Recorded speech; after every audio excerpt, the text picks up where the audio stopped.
It's appearing now. Yep. Good morning, Excellent. James. That's Good morning, absolutely everyone. Well, it's bang on. And good morning, Lynn. morning. Good morning. Well, good morning, everyone. It's 9:30, and I welcome you all to this meeting of the Resources Committee, which is being screened in the normal way. If I drop off the call, Caroline Stewart will take over to chair the meeting until I'm reconnected. And I'd like to welcome not only our members and SPA staff and Police Scotland staff, but also colleagues from Scottish Government and HMICS. Are there any apologies? I don't think there are, certainly not from members, but DCO Page has said he will be unable to attend, but will be represented by James Gray. Are there any, can I invite anybody to declare any interest or connections with anything on the agenda? Okay, thank you. And in terms of item number 1.4, in accordance with our standing orders, items 4 to 10 will be taken in private, and due to the nature of the information that's contained in items 9 and 10, that will be a members only discussion, and all other attendees will be asked to leave at that point. So turning to section 2, the minutes. Now we've actually got two meetings here. First of all, and for those of you who've got very good memories on what happened on the 9th of March, with the meeting that was held on the 9th of March via MS Teams. And in fact, the only two people who are on the call this morning who probably were present at that discussion were myself and Caroline. So, Caroline, are you content with the minute? Thank you. So that's approved. And the second meeting, which was held on the 9th of May, are members content to approve that as a true record? Thank you. That's approved. There haven't been any decisions taken since the last meeting, so that takes us straight on to section 3 of the agenda, the financial monitoring report. First of all, the year-end outturn. Now, Lynn, I think that's for you, unless James wants to say anything. Right, over to you, Lynn. Thank you, Chair. Morning, everyone. So, this report presents the provisional financial outturn for the year ended 31st of March 23, so financial year 22-23. So just to re-emphasise, it is a provisional report. The final position is still subject to external audit, so we would always bring a report at this time to give that indicative position to members.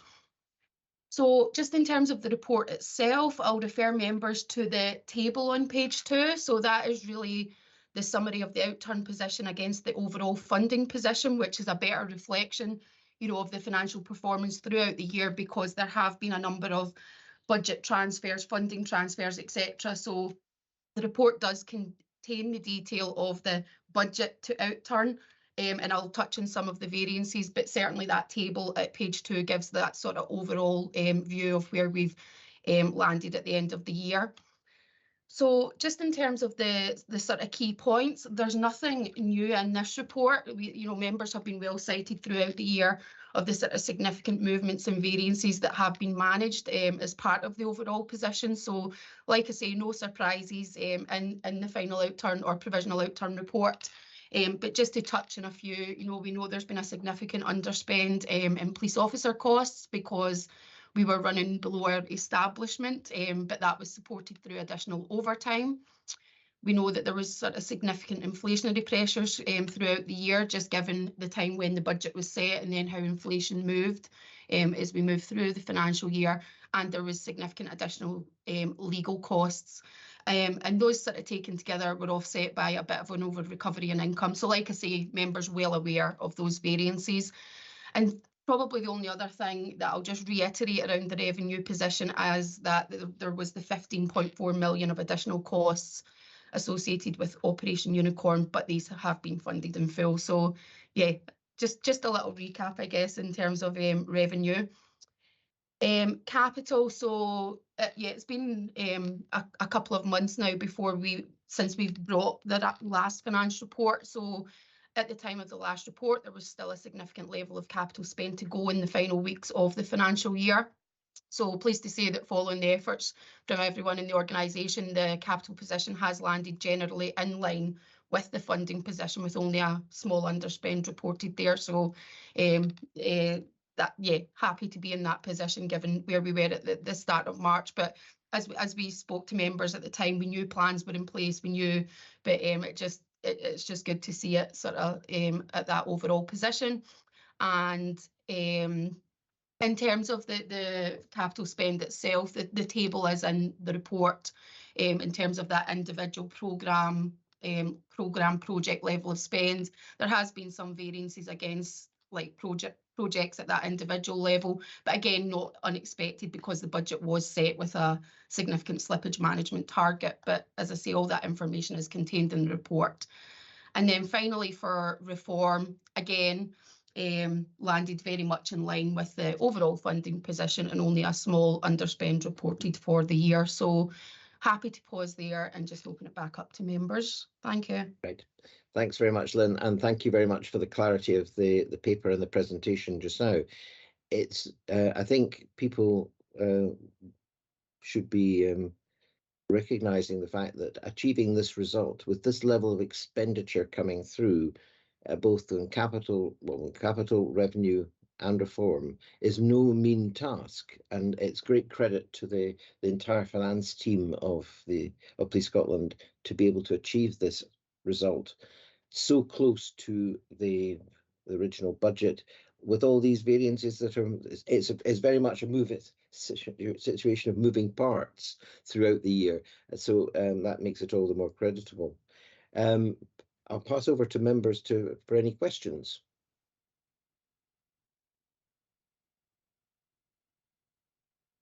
No. Oh, Caroline. Yes.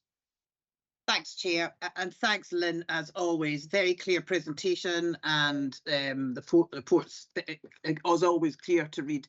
And I want to first start off by saying well done to you all in the team, because landing a budget of this size with such accuracy is no mean feat, as Grant has said. So I just want to pass on my congratulations to the whole team and say jolly well done. And you know what, we've trailed all these figures. There's no surprises in this last lot.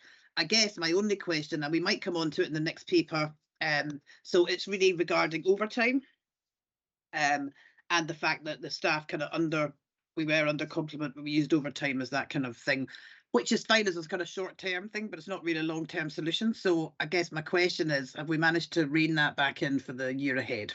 Thanks.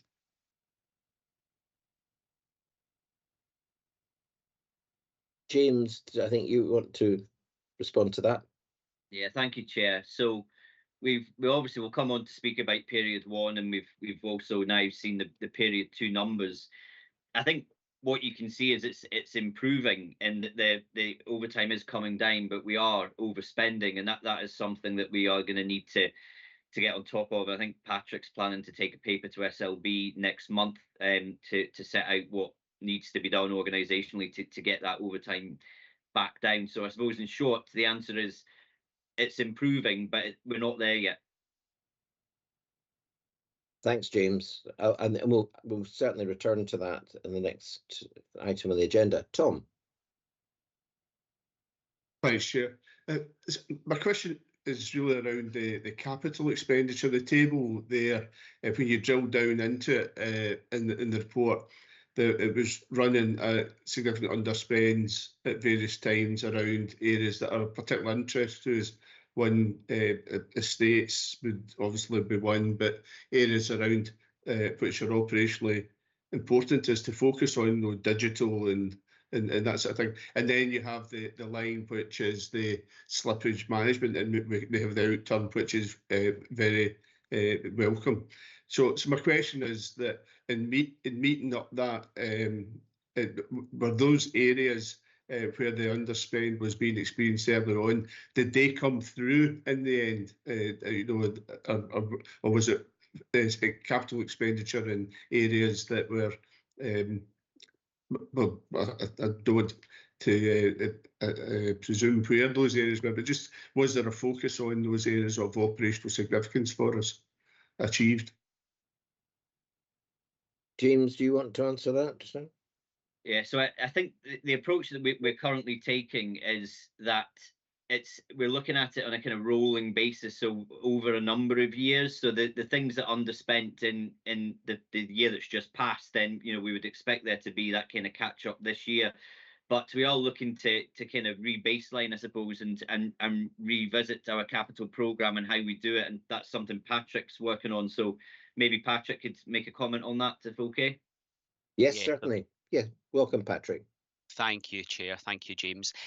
So, Mr. Halpin, yes, indeed, most of the areas did come through in terms of where we expected it to, kind of a bit later than planned, which is why the profiling element is the area of improvement which we really need to work on, which this committee has obviously noted previously that it's very kind of backloaded. So what we are in the course of doing just now is creating a capital strategy, which is looking at the profiling of capital spend over a multi-year period over the next 5 years. And our proposal is that we'll bring that capital strategy to this committee once it has been through SLB. So it'll probably come to this committee in the autumn, because we're hoping to take it to SLB in early August. And what that will do is we'll look at the profiling issue and ensure that we have a strong enough and robust plan for the next 5 years, so that it is prioritising the operationally important elements which you're mentioning. That's truly welcome, Patrick, and thanks for that. I suppose the big question I have in terms of the committee's interest for myself is that doing that long term, but looking back, has it left us with gaps in the operational capabilities? I'm thinking around digital transformation. There's various lines there, the criminal justice services programme, things like that. Are they, in terms of capital, are they on line with where they should be now? I mean, the CDIO may want to come in here, Tom, but we are kind of preparing a new kind of digital strategy as well, which will kind of bring that in line and kind of look at the profiling prioritisation. So I wouldn't want to comment on whether it's exactly kind of in line with plans the CDIO may wish to come into that effect. Criminal justice services, I do think, has been kind of impacted on ability to recruit staffing into a number of the kind of change projects, which we're obviously kind of prioritising at present, and that's a key part that we'll be looking at in the profiling of the capital strategy. So it's fine having the capital as long as you have the staffing resource to deliver in the challenging job market at the moment. It does remain a challenge for Police Scotland to attract the right type of staff in terms of project managers and digital, but we are seeking to try and address that with our approach to markets at the moment. Right, I understand that, and to be honest, I look forward to getting the profile, and then we can develop this conversation further. Thank you. Thanks, Chair. Thanks, Tom. Alistair. Yeah, thanks, Chair. I'd add my voice to that of my colleagues. It's remarkable bringing a budget in, almost to the penny on this scale. So well done to everybody involved in that. And I'm very genuine in this because I know this was said, what a difficult year it has been. There was a lot of uncertainty. There's been a lot of really active management and necessary agility in delivering this.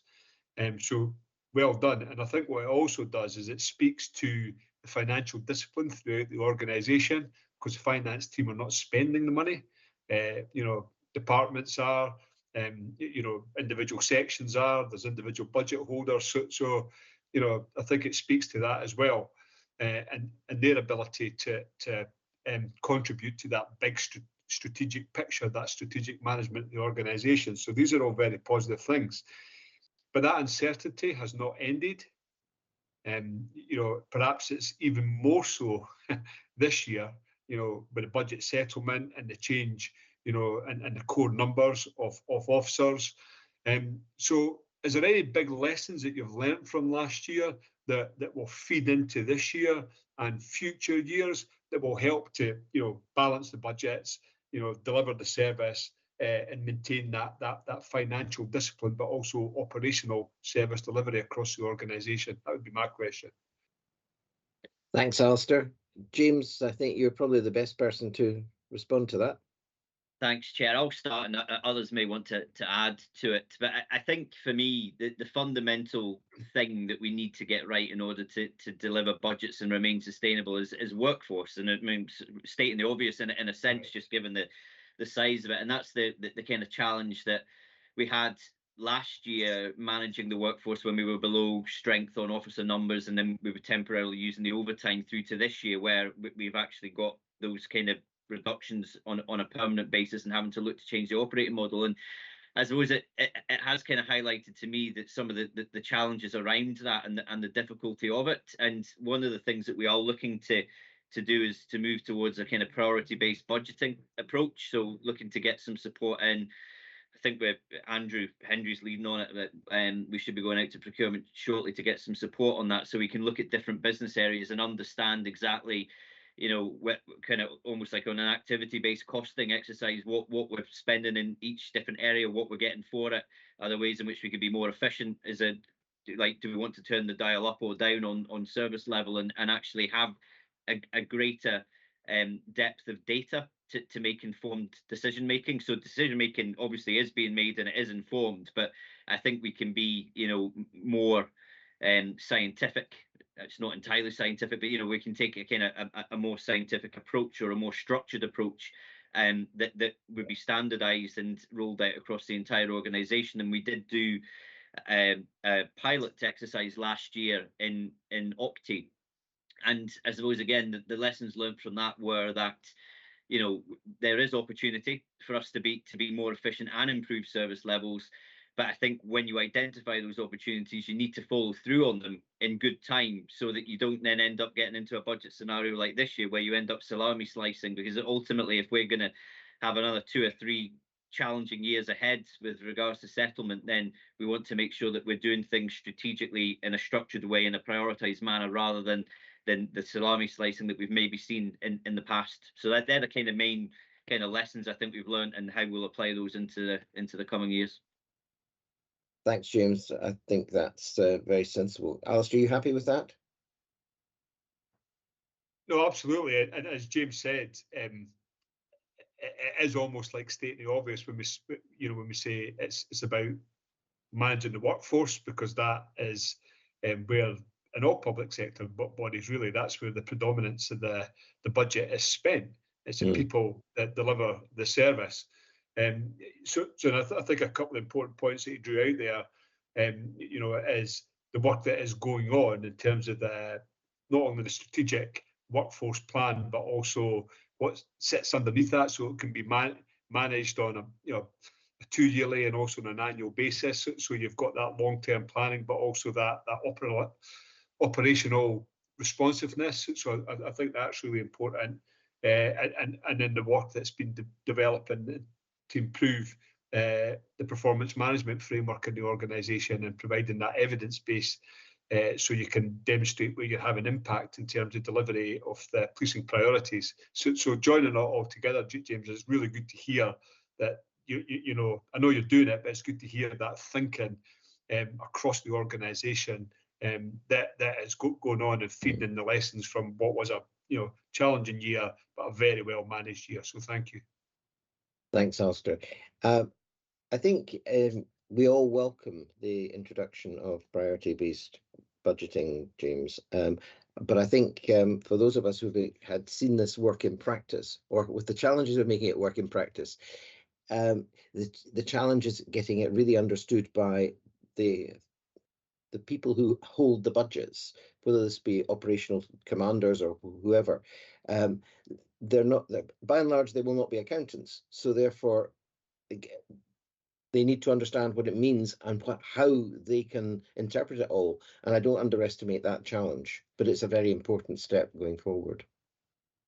Yeah. Could I just mention a couple of points on the capital spend for last year? And I do know what Patrick has said about the plans going ahead to reprioritise it going forward. But just in overall terms, if you look at the fleet is the highest spend by far, and it's ahead of budget. So it's quite obvious that we're getting into updating the fleet very quickly, and that's great.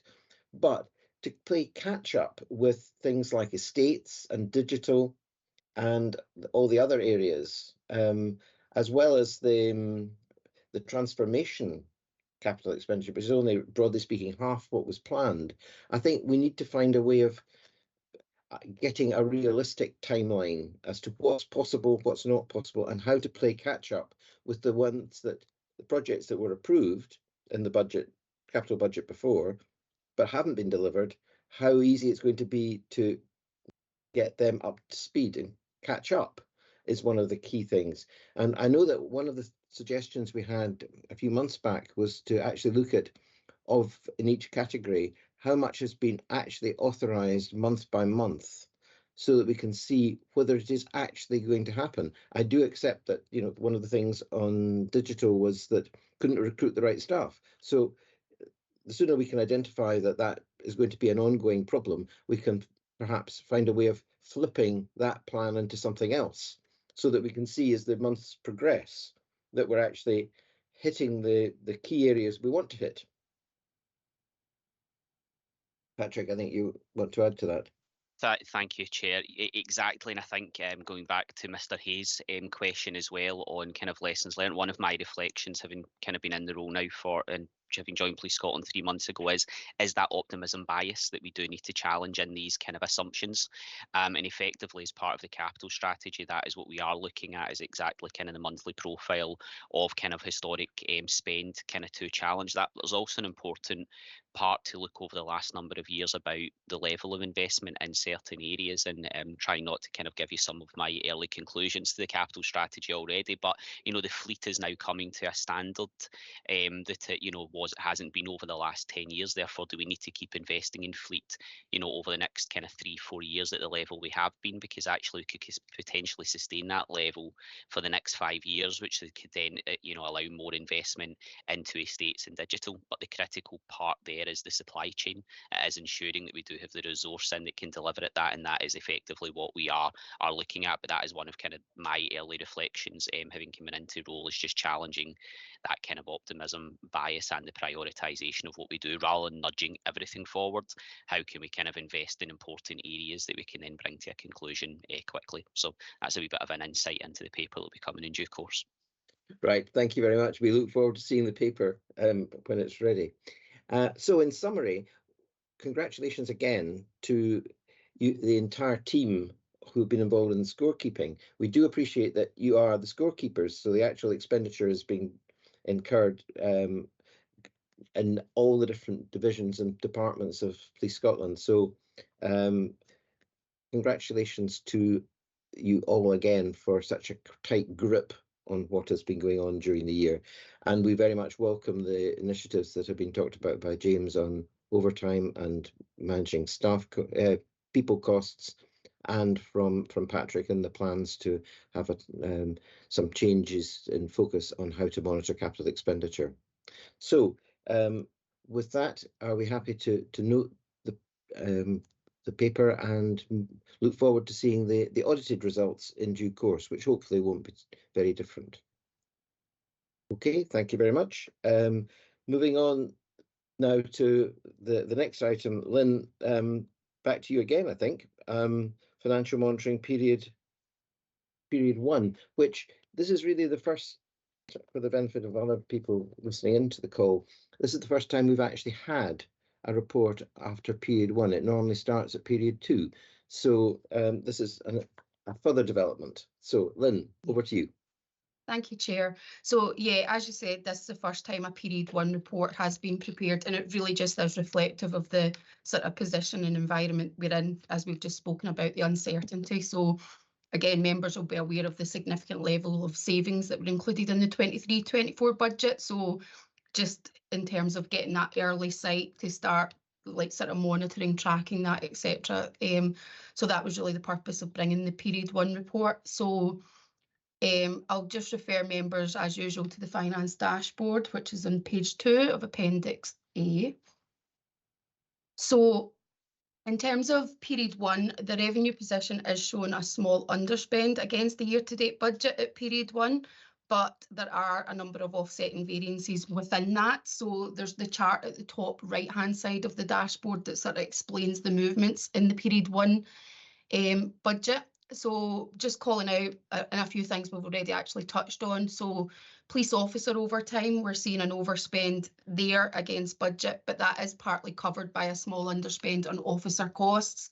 But overall, there is that sort of net pressure, as James has already referred to, albeit it is an improvement on the financial position last year, but still more to do around that. Police staff costs, they're overspending on a base salary cost and at an overtime level.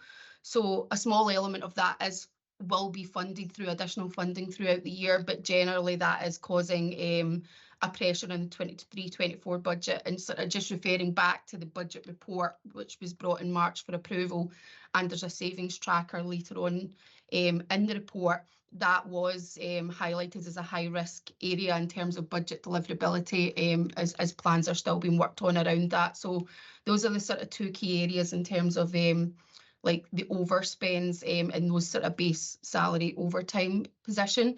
What we're also seeing in the pay costs is an overspend on pension costs, in particular ill health.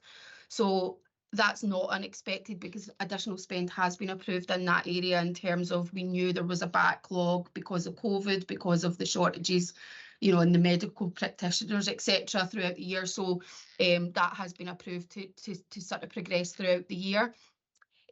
What I will sort of say around that is there is work ongoing at the moment to understand the actual full year impact, because although there's that overspend at period 1, will it continue at that level? Will it settle down, etc., etc.? So we've got some indications, but we'll get, because of the sort of time frame for the cases, we'll get a better indication of what it will actually mean for 23-24, sort of in the next sort of month or so. There was additional money built into the budget for ill health retirals, but obviously the speed we're progressing at the moment, it's over that sort of phase budget at period 1. Income is currently under recovered at period 1, but that is anticipated that that's due to timing, because generally income over recovers. We've seen that last year where we were £6 million over budget, which, you know, supports some of the overtime, etc. as well. So not too concerned about the overtime and expecting that will catch up as we move through it. And we've actually seen it catching up in period 2, so no concerns in that area at this time. And then taking all that together, there is a significant underspend in the year-to-date non-pay budget, which is obviously then showing that net positive position. So that's sort of covering all those underspends at period 1. But again, a lot of the non-pay underspends at this stage are being designated as timing. So they expecting that will catch up period 2. Again, we're seeing that moving as we move into period 2, but certainly as we move into quarter 1, etc. So it's covering, it's solving the problem at period 1, but as I say, it's sort of masking that there's potentially that overspending, real overspending happening, particularly around the pay costs. So I did refer to the savings tracker, so that's included in page 6. So that's just really mirroring what was in the budget report in March, and that's sort of an addition to the monthly report. So the plan is we'll continue to develop that to really highlight those areas that were included in the budget and how we're progressing against them. So we'll expect that to change a little bit as we move throughout the year and as we get more of more of the trends and the patterns, etc. But just for reference, that's also included to help monitor these specific areas. So probably that's the main points on revenue. An update will be provided via the period 2 report, which is usually the first report that's presented, and then obviously we'll have an updated forecast at quarter 1, taking account of all these variances and what it could potentially mean on a full year basis. And as James says, there is work ongoing about how we can assess the areas, the high risk areas with the paper going to SLB, etc. So so work is ongoing around that. Capital and reform, so again, very early at period 1, so not too much to say at this stage. A lot of it's been covered in terms of the work we're currently doing around that, around the capital strategy, etc. So we'd be looking to see that progress as we move throughout the year. So again, both reform and capital were over allocated at the budget stage to manage the overall position, but that will get refined through the capital strategy that will come later in the year. In terms of year-to-date budget, capital is underspending on a year-to-date basis, mainly due to fleet with issues with transporters, but again, timing in terms of that.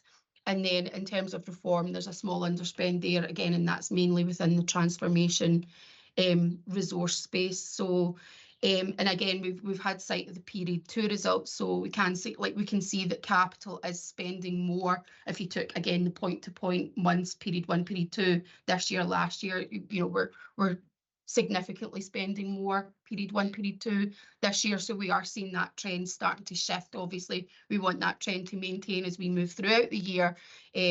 But yeah, a fuller discussion to come in that when we bring the capital strategy. So I guess, yeah, I'll just stop there. That's certainly the key highlights for me from the period 1 report, but again, happy to take any questions. Thanks. Right. Thank you very much, Lynn. As always, a very clear presentation, and thank you for the way it's presented. I do welcome the savings tracker. That's a great visual, which gives us at a glance how you see things in terms of financial deliverability throughout the year, and look forward to seeing how that's developed. I'll pass over to colleagues for any questions.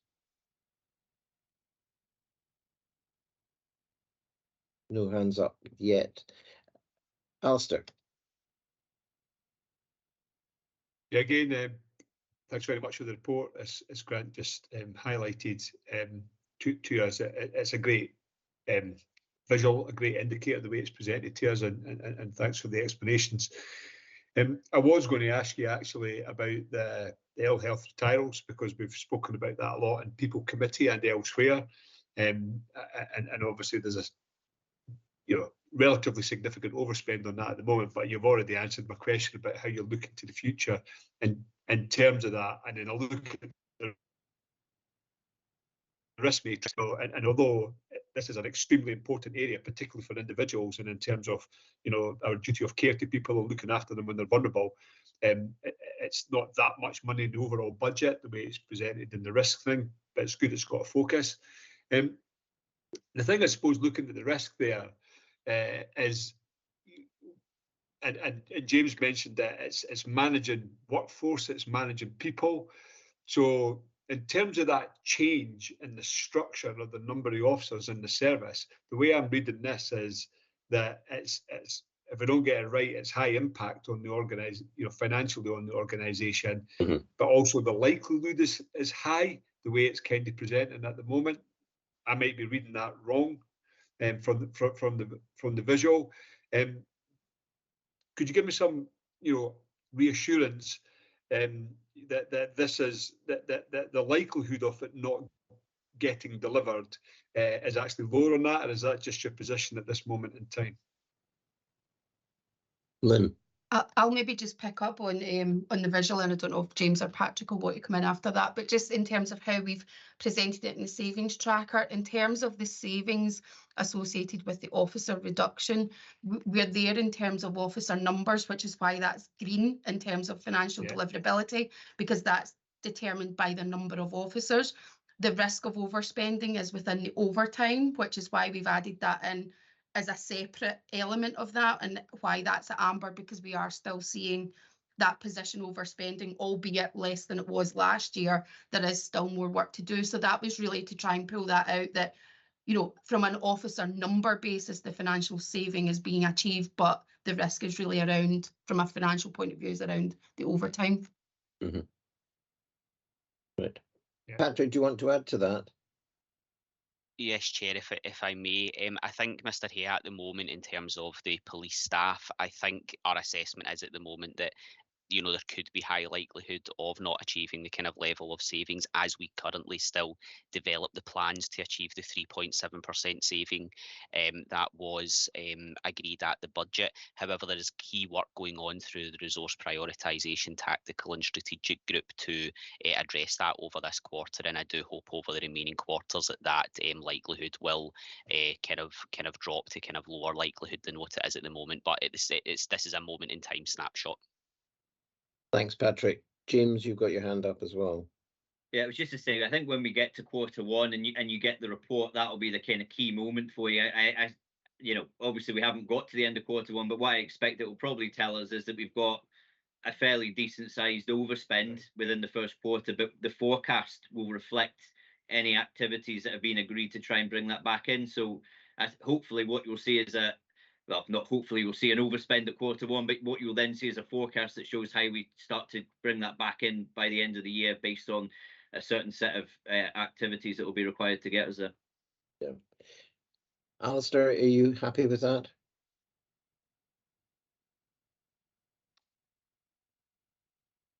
Yes, Alistair, Chair, I yeah. am. It's just, yeah, I'm happy with it. With the responses and the explanations there, and I appreciate it's very early in the year, and it's just trying to join all the different slides together, so that I understand what it's actually telling us, and I appreciate the reassurance, about the focus that's given to these areas. But there is a degree of uncertainty this early in the year, particularly when you're dealing with, people and people's, really need their jobs. So what are the opportunities to change the profile in a relatively short period of time? So I just wanted to understand, the focus on that. So thank you. Yes. Thanks, Alistair.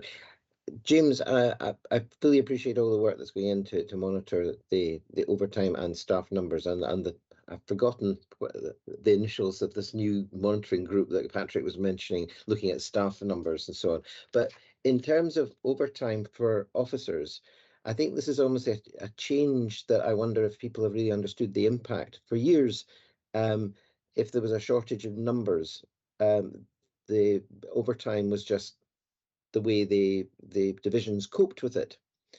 But now we're having to operate within a tighter envelope. I wonder if they really realise that actually there is a cap, effectively a cap on the amount of money available for overtime across the organisation.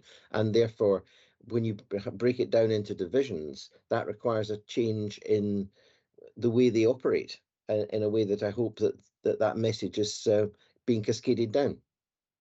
Yeah, so I mean, you're right. It is a change in a big change for the organisation. I suppose the first reduction in officer headcount in the 10 years of Police Scotland, and I think it is going to take a bit of time. What we can see is when you look at the trend of the first 2 months of this year versus the first 2 months of last year, you can see that there has been a reduction, but there's still some way to go. So the message is kind of getting out there. I think it will just, it's almost like muscle memory. It'll take a little bit of time to break the cycle, but it is something that we'll continue to communicate and push through into divisions. And I suppose the other thing I would maybe say as well is that that there were a number. I mean, there's always one-offs, but there were a number of 1 or 2 big one-offs in April as well, which will have slightly skewed the picture. So I think, when we get to quarter one, that'll be a good first opportunity to kind of see not just where we are cumulatively in the 3 months, but what the story tells us over month 1, 2, and 3, and then in the forecast about how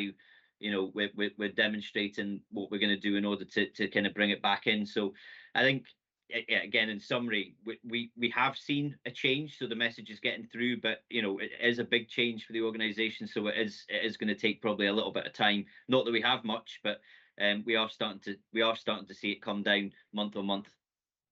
Right, thanks very much, James. I think it's quite key that once we see the quarter one position, we'll all have a much better feel for it all. But thank you very much indeed for this paper today and for your explanations of the points that we've been all raising. Thank you very much indeed. That lets us move on to item 3.3, the transformation programme benefits tracking, where hopefully Andrew, yes, I can see Andrew appearing on the screen. Good morning, Andrew. Morning, Chair. Morning, members. I'll navigate through the report. I'll take the report as read and just speak to some of the summary and maybe just offer some general reflections as well. So firstly, overall benefits remain on track. So in regards to overall direction of travel, as you'll see in the summary slide, 8.5 million planned for 21-22, 7.99 was achieved, which again, given the size and scale of the portfolio combined with the variability of it, it's pretty much kind of, I think, all we can really hope for in regards to all the variables. And for this financial year, again, 4.1 million was planned and currently 3.7 achieved to date. So again, on track there. From an efficiency perspective, again, there's marginal changes in what's been predicted. I think when you look at financials there, predominantly focused on the swapping of services and consolidation and redesign. And this is around, legacy arrangements and or ways of working which have had a cost associated with them being redesigned. And you'll see that through, for example, in 22-23, the national network, contributed 2.5 million of that. And that again is a kind of symbol of where we're finishing off that transition into a national network, a national capability. I would provide a wee bit of caution around that though as well, on the basis that, a lot of our capabilities and kind of cost to operate right now is probably not realistic. And the move to new modern ways of working and new capabilities don't necessarily bring with it the kind of natural efficiencies or even static costs, mainly because, as I said, the costs associated right now with the services we have, aren't necessarily accurate. And I suppose that's something that's becoming more and more apparent as we move into building new capabilities rather than replacing existing ones. In regards to benefits more generally, as I said, speaking to slide 3 here, I would say that the kind of shift around efficiency is relatively static. Predominantly again because of the time of year we're in regards to the transformation journey. Much of the efficiencies in pure FTE terms around capability changes have been achieved. We are now looking at that redesign, and to James's point, there is various work streams being developed around that. I think the approach to benefits has continued to be developed, and I think you can see it reflected in the report with the bringing in of broader categories, which you can see in page 42 of the overall pack. And really this kind of broader benefit category allows us then to start branching out into more service design conversations, and I think bringing more of our story and journey to the transformation portfolio, which is present but probably not surfaced currently. We have demonstrated that efficiency piece via the FTE measure, but that's something that's now being developed as well, moving away from pure FTE in regards to estimates and actually moving into more demonstrating the changes to the workforce and the resourcing profiles off the back of the transformation activity. Now, again, this is probably timely given the move into more service design focused work, as we try to make best use of what we've got. Obviously, as James touched on, the kind of financial challenges that the organisation has experienced and continues to experience, has led to some changes in workforce and resourcing that's been led predominantly in that kind of salami slice method that James outlined. That demonstration of the changes to workforce, which obviously is a more mature, kind of demonstration of the benefit, is something that can't be done in one single step due to the complexity of it. So initially, members will start to see the kind of time saved in areas starting to come through alongside FTE estimates. And then, as James touched on, that introduction of that PBB process, we'll start to see us then, really be able to deliver a kind of end-to-end view around transformation into organisational change. Just to speak about that, so the kind of priority-based budgeting work was executed in a pilot recently in our Octave space. This has led to a number of transformation activity being identified and then going into implementation. As James touched on, due to financial challenges, we did have to actually make changes to the workforce there more swiftly than obviously the PBB process could support, which has left us in a space of having to redesign after we've reduced some of the resourcing in that space. But going forward, there is an ambition, and as I said, there is procurement activity being planned to bring support in to allow us to roll PBB out more broadly. This has been carried out under the heading of SERR, which is Strategic Efficiency, Redesign and Reinvestment. This brings together for the first time finance, people, transformation and service design activity into one process, which allows us then, based on the priority-based budget methodology, but allows us really to look at that org-wide standard approach to service capture, redesign and transformation. And essentially that's in a space of making best use of what we've got, but also highlighting where we've got critical issues around resourcing and or capability, which may require additional funding, should it become available. It also empowers areas to have more control and support in transforming themselves. So that again is going to become a major transformation work stream, which will reflect itself into the conversation around efficiencies and benefits, which obviously is today's focus is on in regards to this paper. More generally, transformation portfolio is in an improving situation. Resourcing is becoming less of an issue. I think the market's improving, and our ability to kind of onboard people is also improving, and that's allowing us then to push on. There is a piece about consolidation of the portfolio, particularly given the challenges we've got around funding, which is also being reviewed in regards to the portfolio shape. I would say, though, that the portfolio as it stands is probably defined as it should be. I think it's about consolidation within existing work streams where we've got some overlaps, some synergies, and obviously some dependencies. So that again is being reviewed. But overall, members will see the benefits. Products starting to transition into that new model as outlined over the coming weeks. And I would probably say within the next resources committee, we'll start to see the time-based efficiency coming through, and then future committees will then be briefed as we move into that more SERR type model, which again should see a real end-to-end view from service design through to efficiency as well. So, Chair, I was going to leave it there if that's okay, and happy to take any questions. I'm conscious the formatting report standard and members will be familiar with it, so I don't want to draw too much time in going through it in detail, but thank you, Chair. Thanks, Andrew, and thank you for explaining so many things that are in process at the moment. I'll open it up for questions. Caroline.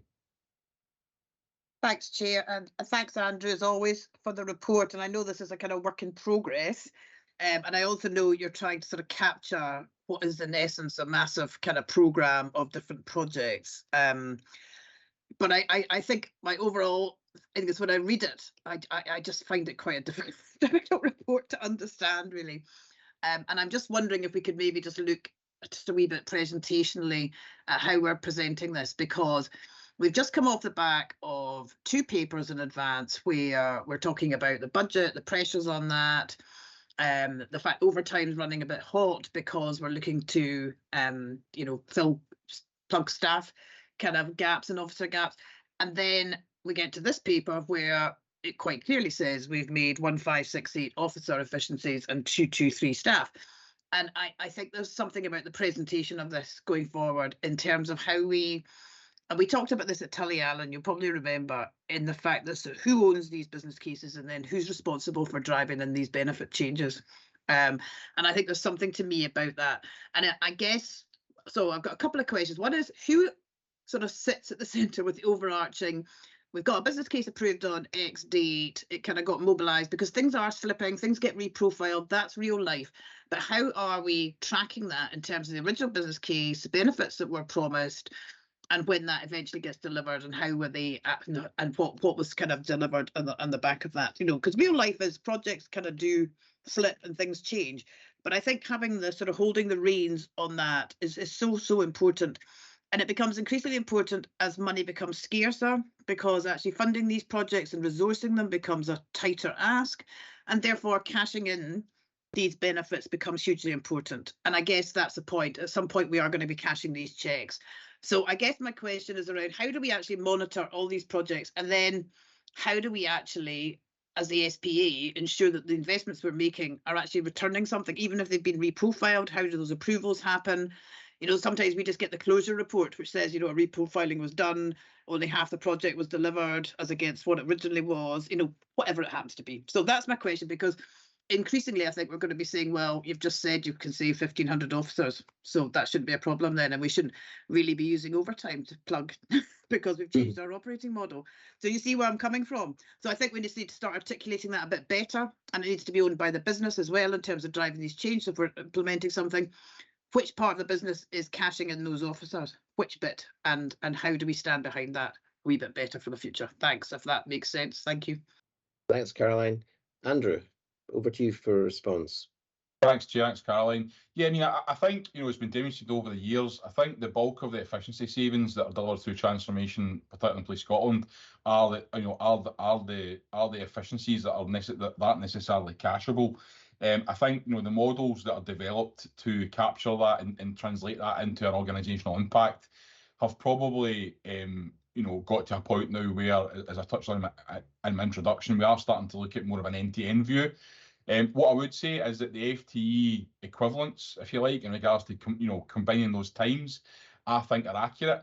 I would say, though, that the ability to apply that into the organisation isn't always necessarily straightforward, and that's where we're now picking up that organisational design and impact piece. And you know, to simplify that, I would say that, you know, we can demonstrate, and I'll make the numbers up, 10,000 hours saved, you know, easily and, you know, very tangibly.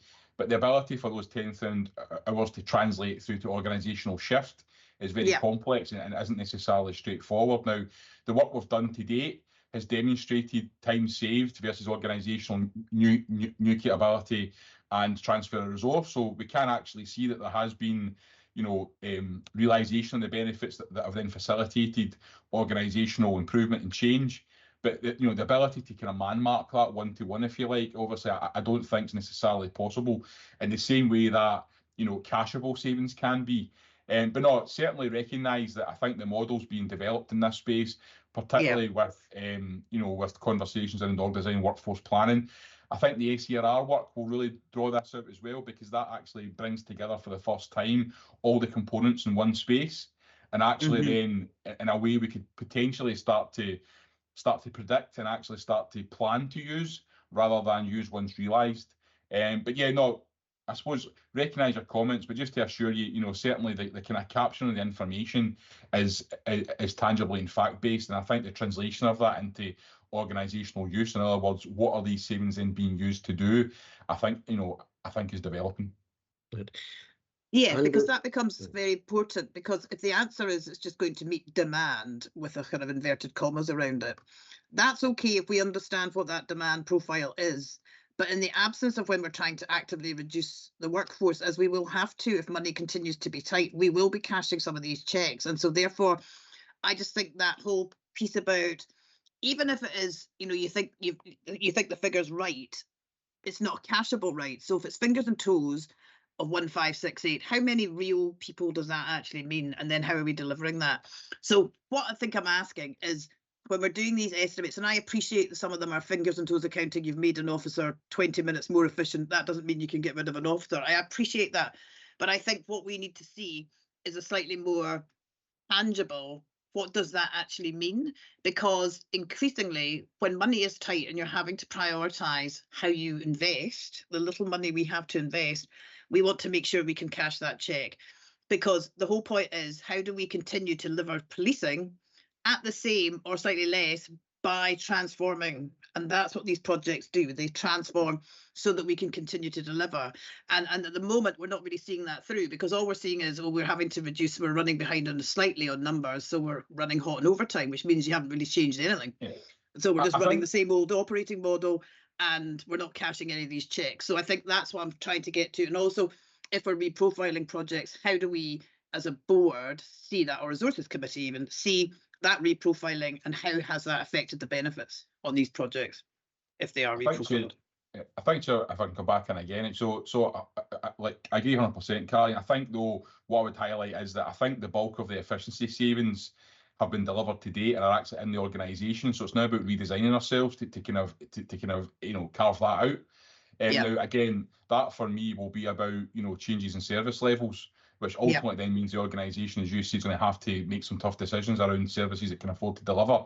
And again, this is where I think ACRR starts to come to support the organisation in doing that. I mean, I don't think, you know, I think this has been done historically to a certain level, but I think the environment we're operating in now is a whole organisation redesign.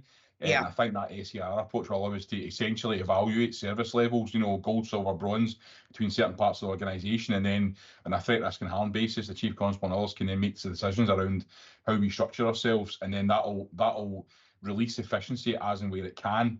In regards to the change request piece, again, I think we've discussed this before, and certainly it's been recognised, and I think we've seen changes now in our governance and our reporting approach, where we now see change requests coming in at different levels now into different governance boards. So that again should allow that visibility earlier in the process.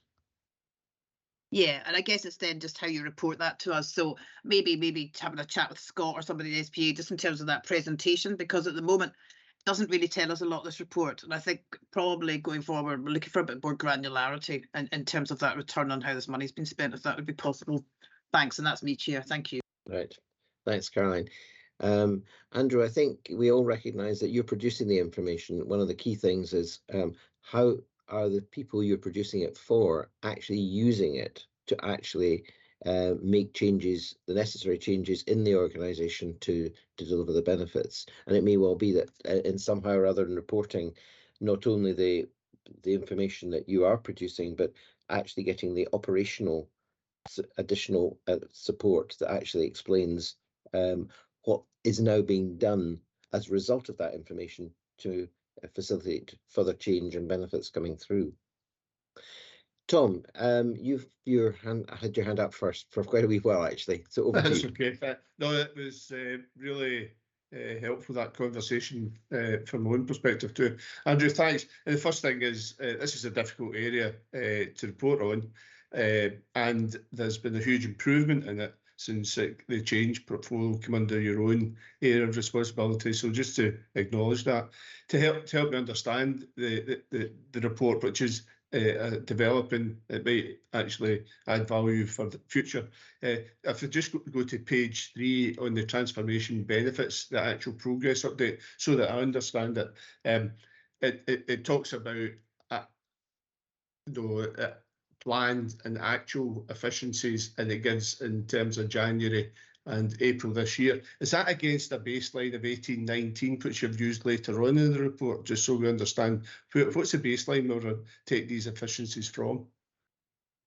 It's a fair challenge, Tom. I don't think that's clear enough in the report, so that's something I'll take away. Yeah, so this is based on our current, our current plans, rather than our historic ones. But that's certainly something that I don't think is clear enough, and it's just knowing, it's understanding when that since what's our progress, and the numbers, the numbers in the top row, which 101, 10, 02, what does that refer to?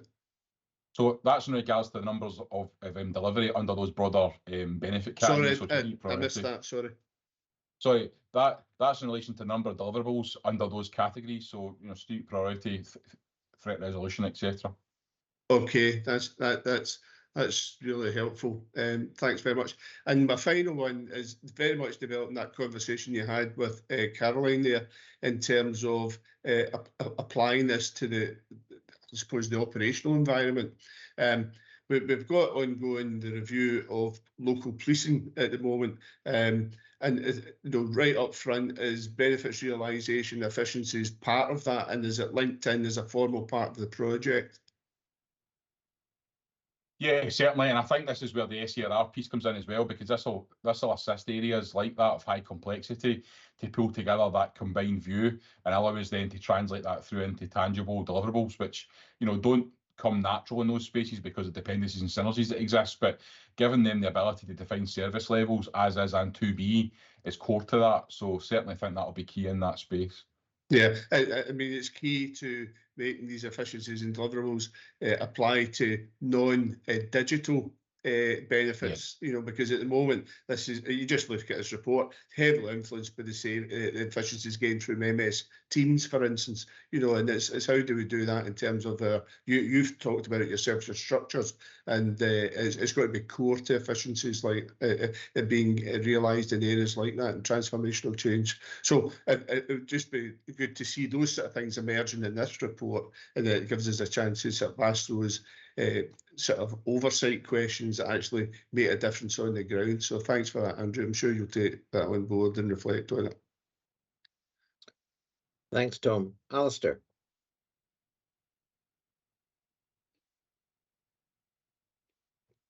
Yeah, thanks, Chair. And thanks for all the explanations, Andrew. Really helpful. And I may be misrepresenting this, but I think that from what's been said, a lot of the work that has gone on and the benefits that have been delivered have enabled Police Scotland to operate as a single national organisation. And without all this work, you'd still be working almost like eight organisations within one. So that big strategic benefit, I think, from this work is really important to draw out. And it's really just a comment now because the conversation has been had. But going forward, translating the benefits into impact in the organisation, that is going to be the key, because there is that increasing maturity within Police Scotland that all this work has helped to create. And we are, as we've said several times, operating in a different environment, and it is quite a challenging one. So the maturity of the way you use benefits is something you've highlighted to us, and we look forward to I look forward, I'm sure the rest of my colleagues do, to hearing more about that as we go forward. So it's really just a comment. Thanks, Alistair. Andrew.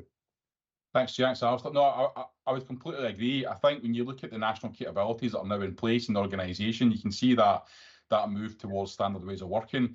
What I would say though is, and I can reference examples where there is still areas in the organisation that due to lack of funding, etc., still are relatively piecemeal in that regard. And I mean, as an example, 2 months before lockdown, officers still couldn't log in to certain parts of the organisation because they weren't from that from that division. Now, thankfully, that was resolved just before COVID landed, because if that hadn't been resolved, we would have some major issues operating. But equally though, going forward, this is where I think the efficiency piece is going to become more of a focus, because where we've got national platforms, it won't be about actually replacing that anymore. It'll be about extracting more value from it, which speaks to Caroline's point about how we can show that implication in service design going forward. But then where we do still have gaps, bringing new capabilities into that space, the kind of efficiency isn't going to be as it was before, because we don't have as many large-scale multi-project, multi-capabilities that can be swapped out. And I would say body-worn video is an example for that. Efficiencies through body-worn video will be relatively minimal in regards to cashable savings, because it's a standard capability the organisation should have to be a legitimate force. So really going forward, the benefits model, particularly under the SERR space, will be about service redesign, and efficiencies will have to be taken, from that, unfortunately. But that's something that I think, to your point, Alistair, is about reflecting that more mature state we're in now. And I think we're getting to the next phase of that approach, which hopefully you can see coming through in regards to the conversation today. So thank you. Mm-hmm. Thank you. Thanks very much, Andrew. And I think the comments, I think you'll have picked up from the comments that we think there's still a bit to go in terms of how the report is presented. And I'm sure you can work with Scott and others to actually find a way of dealing with that. But to me, and I think reflecting the various comments made, what we are really all keen to see is you're producing all this extremely helpful information, but we'd like to see how your operational colleagues are actually rolling that forward into an action plan resulting from the benefits of having this information to deliver the impact going forward. And I think how that's all joined up in the way it's reported to us is actually quite important, and maybe merits further reflection. Agreed. Thank you. Okay. Any other comments from anybody? No. Thank you very much, Andrew. That's your comments and explanations much appreciated. Thank you. I think we'll be seeing you later on again on the agenda anyway, but thank you. Right. That takes us to the end of the public part of the meeting. So if we can pause for a moment to allow the live stream to be stopped,